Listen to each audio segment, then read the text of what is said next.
Welcome back, everyone. Todd and I here, Free Tip Friday. We got a great Friday at the club. Good weekend with lots of sun, warmth. Come on out. Next Saturday, Sip and Chip, 4 o'clock. 166 players signed up right now. My goal is to get to 200. Let's go. Sign up, 4 T's, 4 o'clock shotgun. It's going to be a fun time. We have live entertainment after. It'll be a blast. Today, Todd and I are going to talk about low point in the golf swing. Low point, what is that? Todd, what's low point in the golf swing? Yeah, so the golf club moves in a circular motion around our body, and as it's moving down, it's going to hit a low point, and then at that point, it's going to start to move up. And you know what, a lot of people don't know, because I ask this question a lot in lessons sometimes, is where should that low point be? You know, sometimes I ask at the ball, after the ball, before the ball. It's mixed with the answers that I get.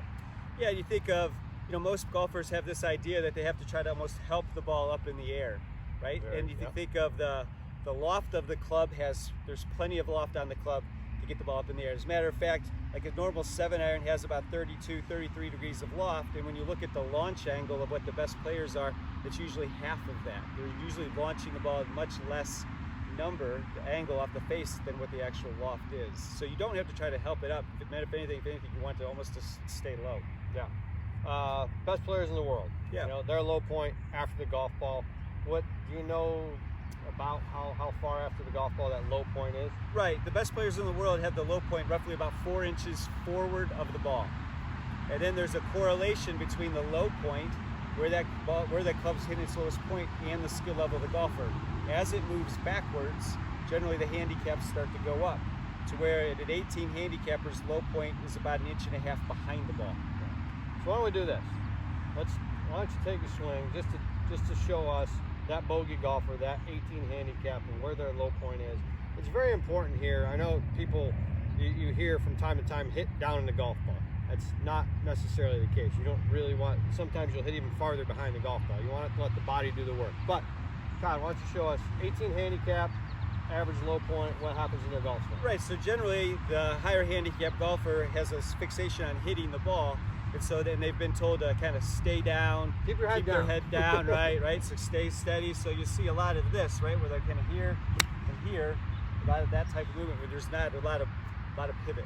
Correct. That lower body, the body's not rotating, and you see here where that divot starts, well behind that magenta line. So, Tom, we'll put you on the spot here. All right. We're going to call you that tour player. All right. 4 inches in front of the golf ball. Yeah, and if you think about what the tour players are doing, they're generally, as they're coming into the impact here this way, they're much more rotated into the shot, with their hips being more open, followed by their chest, arms, and club. They're not trying to just swing the club down into the ball, right? They're rotating into the shot. And if I'm able to rotate into this,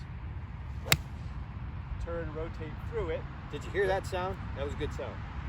And the low point, I mean, is, we'll call it 4 inches. Just being nice. Past that line, for sure. Yeah. But yeah, so there's your difference between your bogey golfer, your scratch golfer, tour player, and where the low point is in their golf swing, and how their body works, their body sequence works to achieve that.